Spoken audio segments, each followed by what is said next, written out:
when the world passed through you, it changed, became honed and clarified into essential songs that leave us standing and breathing in a realer world, our world. And now you've passed through as well, leaving us again, standing and breathing, watching you wander off, immutable and fine, no longer plodding, 1,000 bubbles drifting into a downpour, bouncing and darting in the vibrant breeze, further, unchanged, fading in the rain, and finally dancing.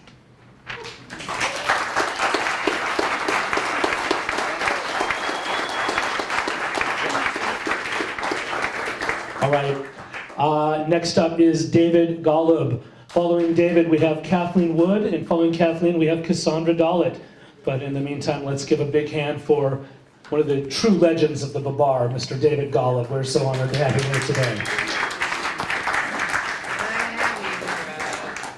Which side do you want it on, David? Excellent. You got it? I have a short poem I wrote before Julia passed and the longer one afterwards. This is the first one. It's called The Midnight Special. I strolled along Telegraph Avenue in Berkeley and was sad for everything gone or going. The Cafe Med is shut. That was Julia Vinograd's living room, where she fought the drowsiness her meds caused with strong coffee, wrote and sold her annual book at $5 a pop, one of the few permitted to deal anything there. The Berkeley Inn, where Julia used to live, is a burnt-out hole in the ground that an iron fence surrounds. The graffiti urging people to read Julia's poetry that used to appear on signs inside the fence were taken down or erased years ago.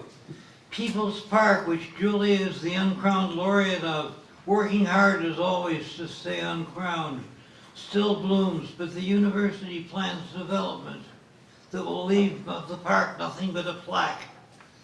I told the clerk in a store where I stopped to shop that Julia Vinograd has been diagnosed with cancer. He'd never heard of her nor of the bubble lady, but he agreed it sucked that anybody has cancer. Julia used to be famous all over Berkeley, all up and down the avenue at least. The street people said the touch of her bubbles brought good luck. She was never famous like Madonna or Beyonce. She was famous like the Midnight Special Leadbelly sang of, that men in prison waited for to shine its light on them because they believed that meant they would go free. I suspect her fame will persist among poets for her many beautiful books and in whispers on the street or shouts long after, like the train she has passed.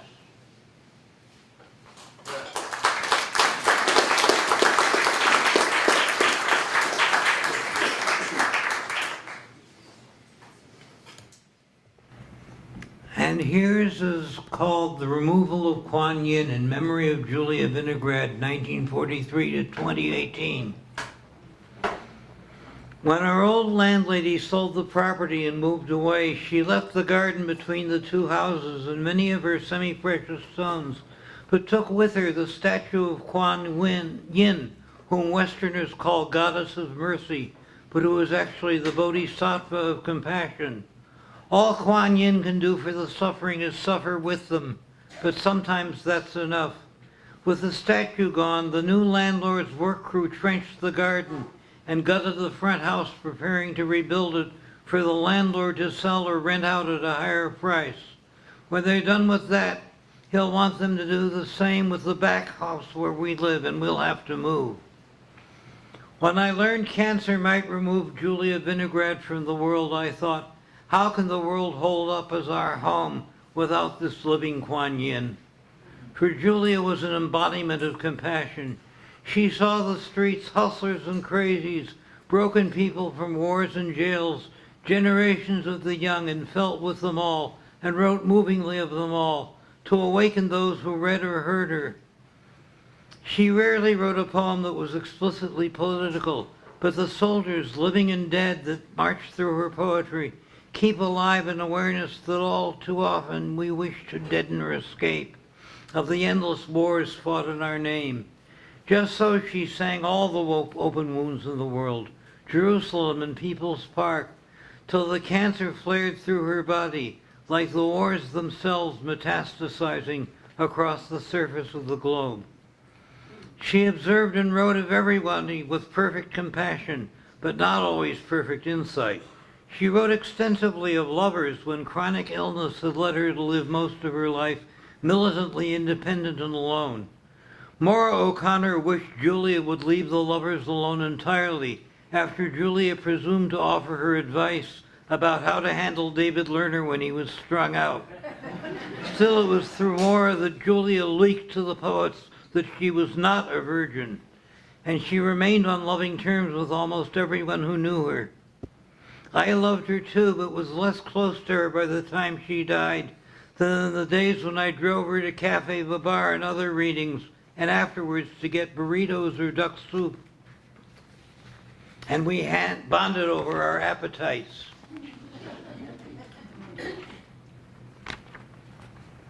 I stopped driving, she got diabetes, there were other issues. I'm not sure what they all were. Maybe it was that I crashed 2 cars with Julia and her sister Debbie in them.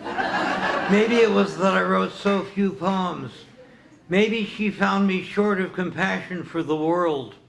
I didn't approve of she told me I was a snob, that it was obvious I didn't approve of other people on the scene. She was right, but she could also have noticed I didn't approve of myself either. Still, I typeset a book for her every year, and on the rare occasion when I had written a new poem, I would call her up and read it to her first of all. She offered few specific criticisms, but I could usually tell from her reaction whether I was on the right path.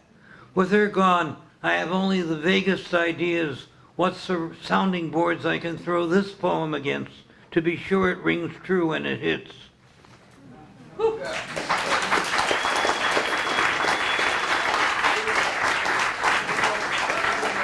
Thank you. Thank you, David. Thank you so much. I think Julia would approve. All right. Next up, we have Kathleen Wood, the always fabulous Kathleen Wood. Following Kathleen, we have Cassandra Dalit, and then following Cassandra, the last of our featured readers before we go back to the open mic, and that will be Catherine Harrer. So please, in the meantime, welcome Kathleen Wood.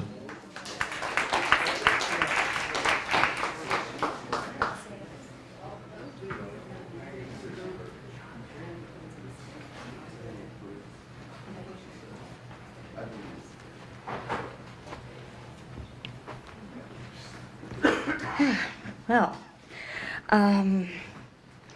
I wrote a more ass-kissy type poem, and I wrote this one. And last night I was like, I don't know which one I'm going to read, and I went to bed and I was like, oh, I guess we're going to do the ass-kissy one. And I was editing it, and I went out to use the bathroom, and I came back and it was gone. I couldn't find it anywhere. So this is for Julia.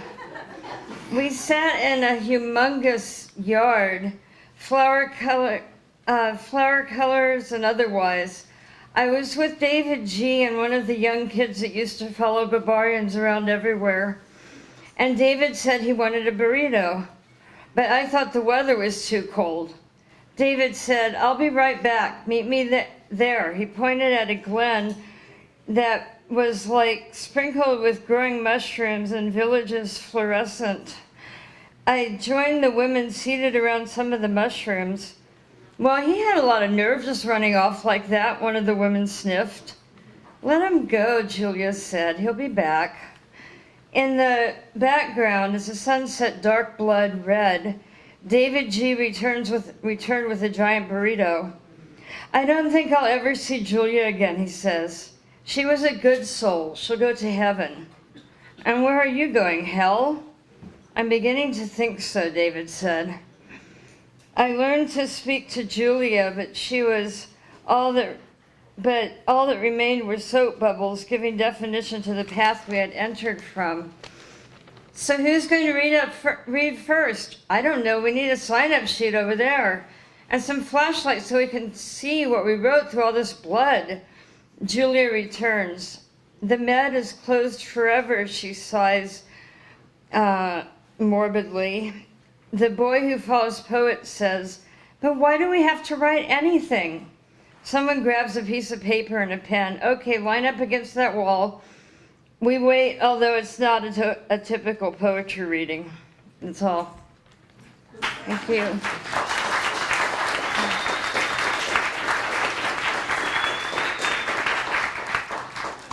Next up now we have Cassandra Dollett. Following Cassandra, we have Catherine Herrer, and then going back to the open mic list, the next up will be Alta.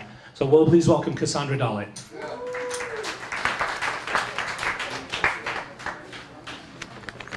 I was super lucky.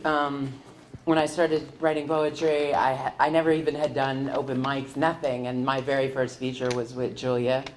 I'm sure she gave me the grunt, but a couple years later, I was at Poetry Express featuring, and I heard her tell somebody at the next table that she loved Cassandra because I looked like Marilyn Monroe and wrote like Charles Bukowski, and I had never, no compliment could be bigger than coming from Julia.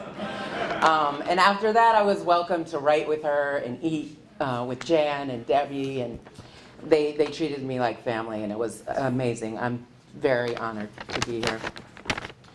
Julia Vinograd, the very definition of poet, sending her words out in iridescent bubbles down streets lined with houseless, beggars, students getting preppier every year. Julia was a constant, unchanged, poet to the bone. She wrote and wrote and wrote, a book for every year, with pained legs and few resources but the poets and her sister who rallied to help to keep her in her colorful nest of crystals, stained glass and poems, old phone and typewriter to remind us where we came from. We brought cordless phones and word processors into a kitchen, more books than food. A zeitgeist in her own right, she had a publisher dedicated to her words, all those years, all those books,